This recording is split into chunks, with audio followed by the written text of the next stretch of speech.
I know that I've needed to make this video and I've been avoiding it until today.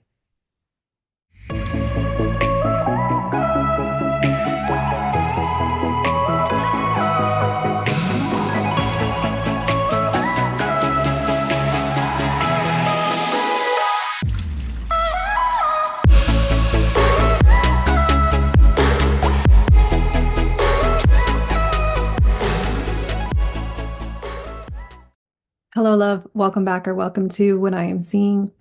I have been avoiding making this video because I don't want to come across like I am judging anyone that I may be referencing in this video. That is not my heart. That is not my intention. I simply am making this video to share some information with you and have you come to your own conclusion in your own space with what it is that I'm going to share, and to kind of speak from my own experience, to share a little bit about my human design story, how it found me, and to explain what is human design and to get into the difference between traditional human design and quantum human design, and then also to speak into the question of, is human design a cult? To briefly explain my story with how human design found me, it was 2018. A friend showed me their chart. I was like, oh my gosh, this looks so cool. I need to run my chart. How do I do it? What do I do? Tell me about it. And I quickly dove in. I've always been a person who loves taking those types of tests, find out what color you are, what shape you are, what's your Myers-Briggs, what's your Enneagram, all that type of stuff. I've always loved those types of things. So naturally, I'm like, and astrology chart and all of that. So naturally, I was like, yeah, this looks awesome. Oh my gosh. Like I had a reaction to it viscerally in my body and was like, oh, I love these types of things. I need to learn all about it. As I dove in, I was not resonating with the language. I was not resonating with what I was reading. It just felt, if I had to put words to it, which language is so hard sometimes because it's I sense and I feel so much. It just felt cold. It just wasn't resonating. It wasn't like I'm not vibing with this language. I'm not feeling it. Like this feels something's off. And I kind of put it down for about 6, 8, 9 months. And then another friend asked me if I one day, like, hey, do you know human design? And I was like, actually, yes. And from that moment, I picked it back up and it felt right to just to continue to dive more into it. And that's when I found Karen Curry at the time. Now she's Dr. Karen Curry Parker, but Karen Curry at the time. And I found her red book. People in the human design community know about the red book, Understanding Human Design. And sidebar, if you don't know what human design is and you're like, what are you even talking about? I'm going to dive into that in a moment. I'm going to share screen and we'll talk a little bit more about what it is and what it is not. But I wanted to just kind of give my backstory and get into how, like, what is this quantum human design and how is that different from traditional, and kind of just take you along through there. And as we get into the whole final question of, is it a cult? And so back to the origin story here of how this came to be for me.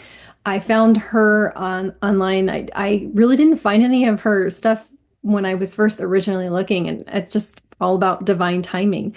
And so I saw the difference between like her language in the red book even to the traditional language of what I originally had found. And I was like, I this feels better to me. I'm vibing with this. I like how simple she makes her, she explains things, and how it just felt more resonant with me. And so I started to take her trainings.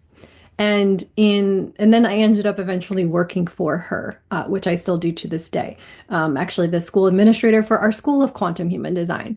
But before we get there, what happened was, and this is a whole story in and of itself, but the condensed version is Karen was an original student of the founder of human design. His name was Ra Uru Hu, and this system was channeled through him in 1987. And so it's, fairly new to the world in this way. And she has her own story that's very cool. Like I said, that's a whole nother story in and of itself. But eventually she ended up taking the language of the system and of the original content of the system and creating a more higher frequency, a more empowering language. And that's truly like people are like, what's the difference between traditional and quantum? That traditional language is really designed to shock people into waking them up. It spoke to more of the shadow or the unbalanced expression, or Ra would call the not self in the chart in the system, and it was not resonating with me. And come to find out, Karen, she's been doing this work for over 25 years. Back in 2019, she birthed the quantum language, as she had been working with the language all that time. And she was also hearing from her clients that the traditional language of human design wasn't resonating. Rod did actually say he passed and he crossed over in 2011, but he did actually say that someday he would write an awakened Ravi Ching, meaning an awakened language, a higher frequency language. And he didn't get the opportunity to do that, as the traditional language, like I said, spoke into shocking people, into waking them up, into like, get your attention. And that really worked very well. And so it's not, the quantum language isn't about replacing the traditional. They both serve their purpose. It's nice to have that language as two different example or different ends of the spectrum of the energies that we're talking about. It's nice to have both of those. And sometimes you're going to resonate with one word more than you resonate with, another. And so it's really nice to have that choice and to have both. It's not about, again, replacing one or the other. And so I know that just divine timing and the way everything aligned and me being able to, work on Karen's team, the quantum language was like, yes, I so resonate with this. I love this. And she renamed all the different, so basically all the parts and pieces and elements of the chart. She took the words, the language of that, and took them into the lab and actually measured the frequency of each. So we're talking type, profile, channels, incarnation crosses, all of it is renamed into the quantum language. And then also too, as a sidebar, there are a lot of elements, layers, pieces, components of this system, of this tool. And a lot of things were added after the original download, after the original channeling of this system. And again, some people follow all of that. I'm not going to get into what all of those parts are, but there's a lot that Karen doesn't teach, and I resonate with that because in the sense of like just keeping things simple. I didn't resonate with all the additional add-ons. It was just the original source material is what I felt resonant with and just loved how simple it was. So there are a lot of teachers out there today. The information has morphed and evolved. It's like a living, breathing, it's like its own living, breathing entity in a way. And then you get to decide what feels good, right, and correct to you, for you, and run with that. That's what I wanted to speak into today with the evolution of this system and how also too, like once people learn it and you're kind of taking it in and integrating, it's going to then come out and be expressed through your own filter, perspective, lens, your own authentic voice. And that's going to perhaps look a little bit different from other people's. It's not meant to be this dogmatic doctrine that you is like this just black, white. Like the whole system teaches you, it's all pointing towards you to learn your and trust your own decision making, to trust yourself more. So next, I wanted to share a screen with you and dive into just a short little synopsis of what quantum human design is, in case you are new to it, or maybe you've never heard this version of it being explained before. And then we're going to wrap up this video with just talking about whether or not human design is a cult and why I even wanted to bring this up, talk about this, or try to answer this question. Human design is a synthesis of Eastern and Western astrology, the Hindu chakra system, the Judaic Kabbalah, the Chinese I Ching, and quantum physics. When you use your birth date, your birth time, and your birthplace, and you put it into the system, it spits out a chart that looks like this. The charts look a little bit different. They vary in color and shapes and so forth, depending on what platform you use. And nowadays, there are many different chart platforms that you can run a free chart on. So, this chart is, in essence, a collection of different parts of your human story, ancient and modern archetypes blended up in a brand new way to give us an overview of how to better reclaim sovereignty over our own narrative. So, this isn't who you are. This is showing you how you operate in form. It's, in essence, an energy blueprint. What do all of these ancient and modern systems have in common? They're all comprised of archetypes. And an archetype is neutral. It's an idea, a symbol, a pattern, or a character type in a story. So if you think about stories and the art of storytelling, in a story, your character and the parts of the story have the potential to be expressed or experienced in a variety of different ways. So remember, you're not the character in the story. You're not your body, you're not your mind, you're not the character. You are the one experiencing that. You are the observer, getting to experience life in physical form on this material plane as this character. And so it's really helpful to understand how this character operates in the body vehicle that it's in, how the energy dynamics are playing out. In other words, all of these different archetypes, the parts in your chart that make up the story of your character, who you're here playing, have the possibility of being expressed on this energy spectrum. Because remember, it's an energy blueprint showing the mechanics, the energy mechanics and dynamics of how we operate and form.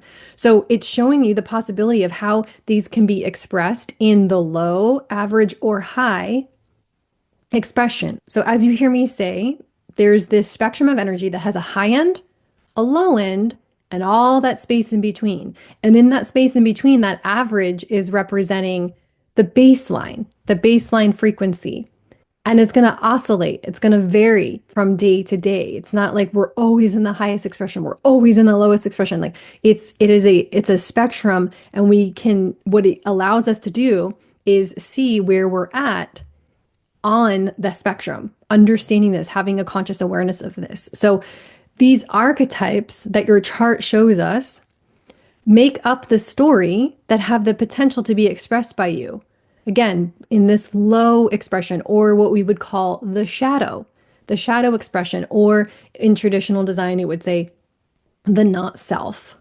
And then there's like the average there of the baseline of kind of like where you may be, day to day. And then we kind of oscillate from low to high or shadow to optimal. Or we can call that the high expression or the exalted expression. You are always going to be dancing along this spectrum. And there's no endpoint in either direction. It's endless. So you can imagine that there's probably some finite point in the low expression that you maybe don't want to experience, but you're certainly moving yourself consciously and growing towards the highest potential, the most optimal potential expression of this story of who you are. And that is limitless. That is limitless. So as we begin to understand all the little parts that play out of the story of who you're here playing, this character, and you consciously begin to work with these parts, understand the parts, understand the energy dynamics, have conscious awareness of what is happening and why, you begin to be able to choose, and you do get to choose because your perspective is creating your reality. So through deliberate and intentional self-expression, and ultimately by understanding this story of your character that you're here playing, that you're here living out, you're able then to live out your highest potential to the fullest and highest potential of the story of what you came here to learn and experience. So when we look at the chart, we are looking at layers in the chart, the storytelling layers in the chart.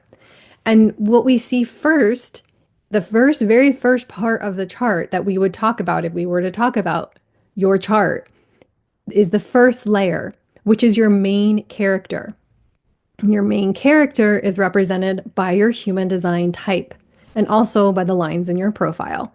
And there are five quantum human design types: the initiator, the orchestrator, the alchemist, the time bender, and the calibrator. You'll see to the right of each of those types is the traditional name for the energy types. So the initiator in traditional design is the manifester, the orchestrator is the projector, the alchemist is the generator, the time bender is the manifesting generator, and the calibrator is the reflector.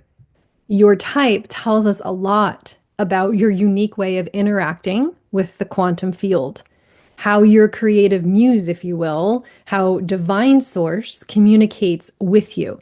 And your type tells you a lot about the ultimate purpose of the main character in your story that you are here playing out. But we'll dive into each of the types in other videos, so please be sure you're subscribed to the channel so that you don't miss those. Okay, so that is a very basic overview of what quantum human design is. And again, if you've been around the channel for a minute, you've heard me say that you are not your chart. The chart is not who you are. It shows us the mechanics of how you operate in form. This body vehicle. It's like literally your car that you drive around has an owner's manual, and you open that thing up, it's going to tell you how the car works and all the different bells and whistles and things that come with that particular car that you have. Our human design, I see our human design chart as as an owner's manual to the car, to this body vehicle. It's like, oh, that's why I do that. Oh, that's why I feel this way. The real fun of it all is that there's so much conditioning that we have that we're constantly deconditioning because we're constantly being reconditioned, that sometimes it takes a while to like really get down to the root, to the guts, to those layers underneath all of the conditioning, all of to remove all the limiting beliefs. And that's what learning about your chart helps you to do. It helps you to decondition. It helps you to eradicate and dissolve and heal those stories, limiting beliefs that aren't even true, because we're conditioned. That's a whole nother topic of how all of the areas and how we are conditioned. And I love human design, quantum human design, because it gives us, it's just like being able to kind of have like an X-ray view right in, just diving deep, diving right in, and giving a language to which then helps immediately to help us to understand. And for me, I love that. It's kind of like it's kind of like if I was building something and I have a hammer or a rock and I need to put nails into a board, I'm going to choose the hammer over the rock because the hammer is going to enable me to do the job better. It's going to be more efficient and faster, and it's like the correct tool, right, to use to put the nails into the board. And so I feel like quantum human design and having this understanding, it's not the be all end all. No tool is. It's just another tool. And I have all different types of modalities that I've learned. I learn new things constantly all of the time.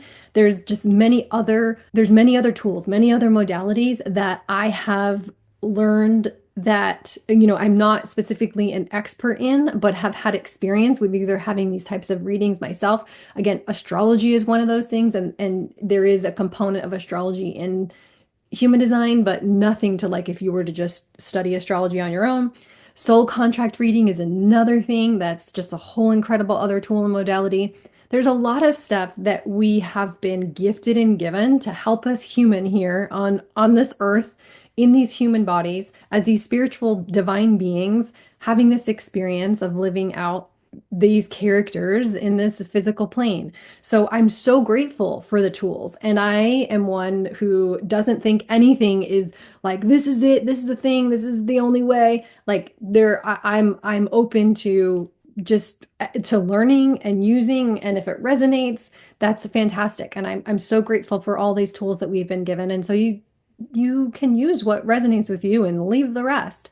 Again, not everything is in the chart. Not every single question is able to be answered through the chart, but man, is it an amazing tool.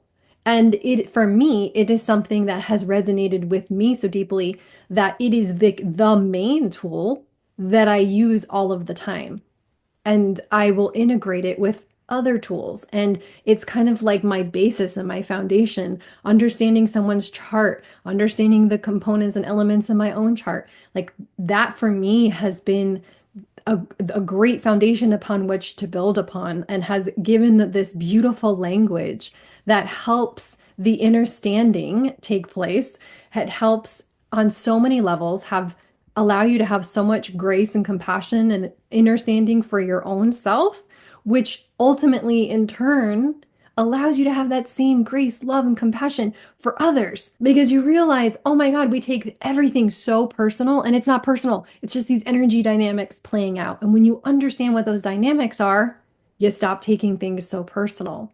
But I could talk about quantum human design all day long, completely nerd out on it. There's so many places and things and ways that we could go. And what I want to end this video with is answering the question if it's a cult or not. And the reason why I even want to talk about this is because someone in my life heard what I do for a living, that I'm the administrator for the School of Quantum Human Design. Well, what is that?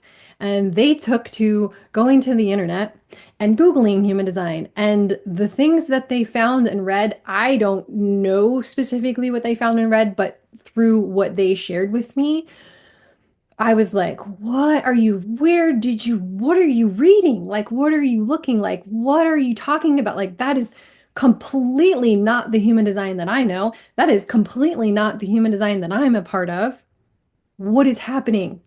And to be clear, this isn't about making somebody right or making somebody wrong or saying this thing over here is better than this thing over here. Ultimately, my intention and heart for this video is to share my perspective, my experience, my heart, and you can draw your own conclusions. And ultimately, it's always about what resonates with you and what doesn't.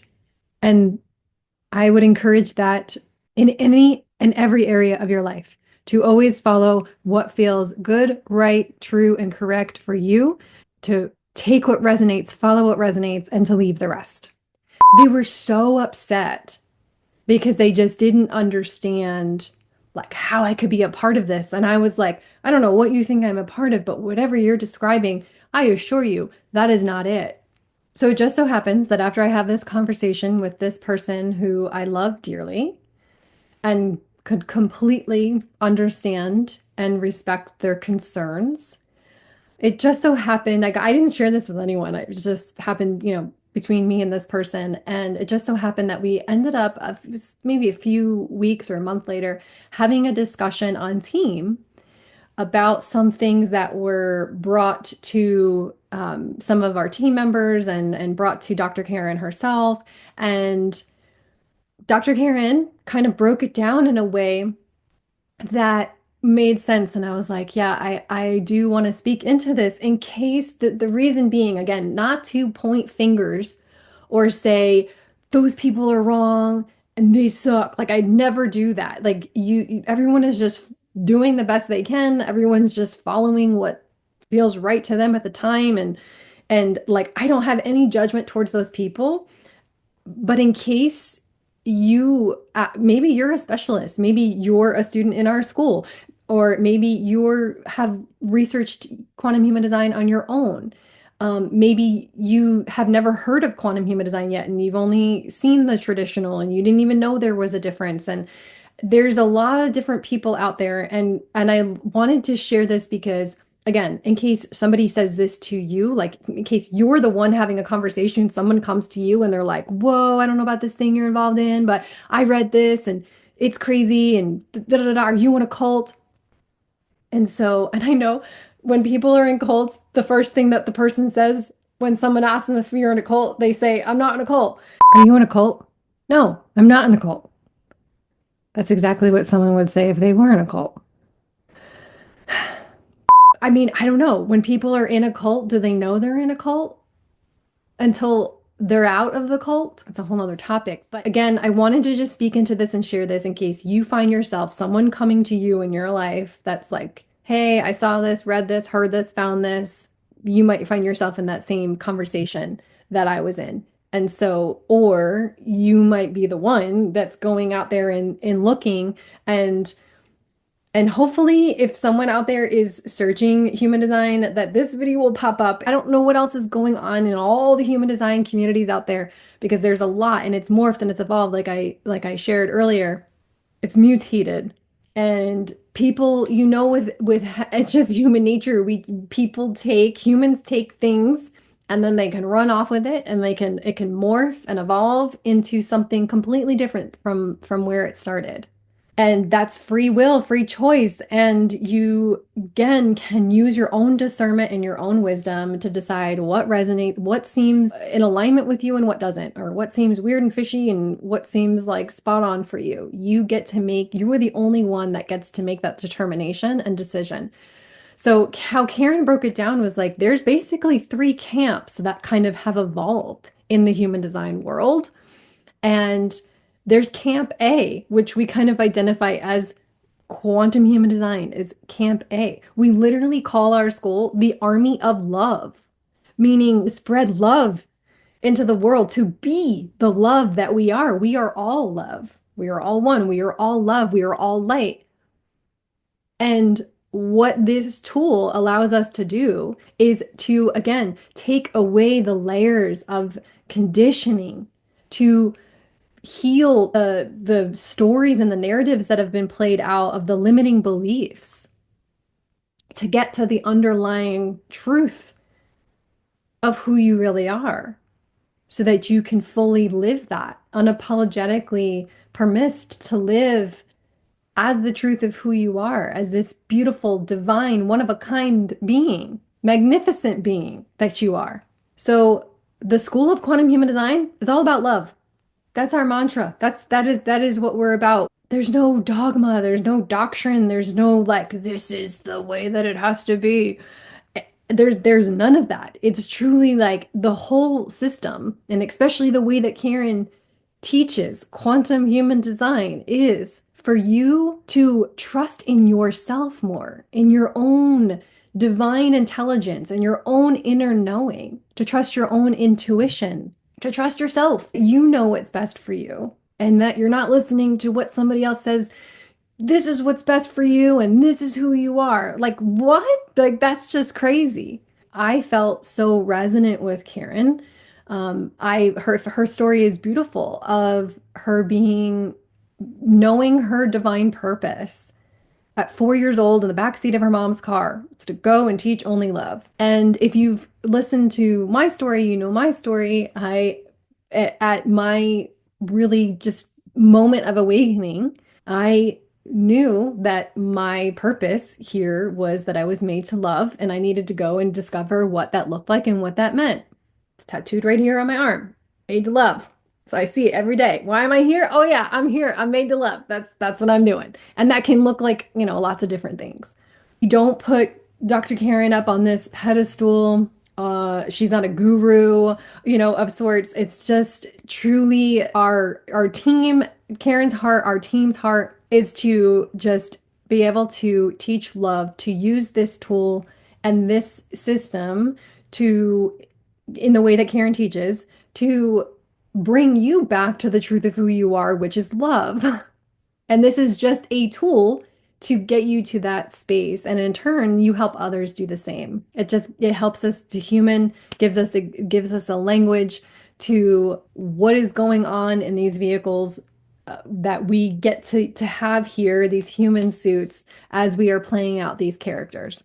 So that's Camp A, the Army of Love, the School of Quantum Human Design, truly desiring to be love and light in this world and using the tools that we've been given in order to do that. And then you have Camp B, it's basically like the newbie camp. It's a lot of the new people who have found or heard about human design. A lot of people found human design during COVID, and they don't even know that there are any camps. They're just new to this. They've kind of heard it from someone or something, and they're not even aware that there's any of these camps, and they're just like, "Oh, this cool thing," and they're just like so innocent and fresh and new and just learning about all of this and don't even know the history or that anything, exists. So that's Camp B is like the newbie camp, and then you have Camp C, who are the original very maybe orthodox or very fundamental traditional um, human design people that again I'm not judging or speaking bad about, but they're just from things that we've heard and things that I have been told because I don't go out there looking for stuff. I'm just in my own little lane. Like I don't need to I don't pay attention to like what other, people are doing out there or like I'm just not in those communities or in those conversations, but just from what I've heard and what has been shared with me, it seems very negative or doomsday or dogmatic or very, fixed, black, white, very rigid. And if that's what resonates with someone, then great. And if someone wants to call them a cult, like, okay, I don't know. That's not for me to judge. But I just know that's not what I'm a part of. That's not what I believe. That's not what I feel. That's not what resonates with me. So I hope this helped to give you a little bit more clarity, a little bit more insight into what human design is, what it is not, especially what quantum human design is, what our school is, and what it's about. And this is not some kind of religion or doctrine or dogma. This is a tool. It's a tool. There's so many tools that we've been gifted and blessed with to be able to use, and this is another one of those. And it can resonate with you or not.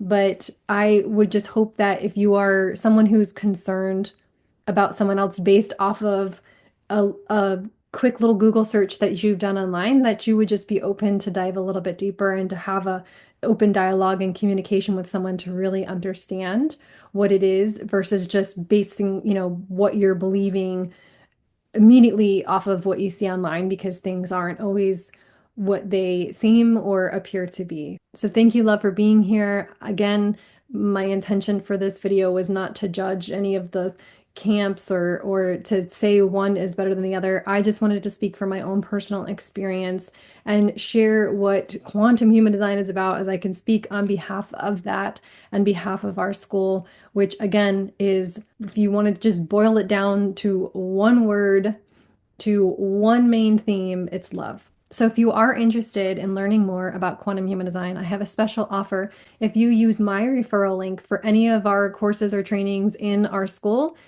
that's supporting me, and in turn, I am able to support you and guide you through your course or your training. You can learn more about that using the Consult with Cass link below in the description. There's a video and a free guide that you can download. Thank you for being here, love. I will see you in the next video. Things never come out of my mouth the way that I hear them in my head. Hi.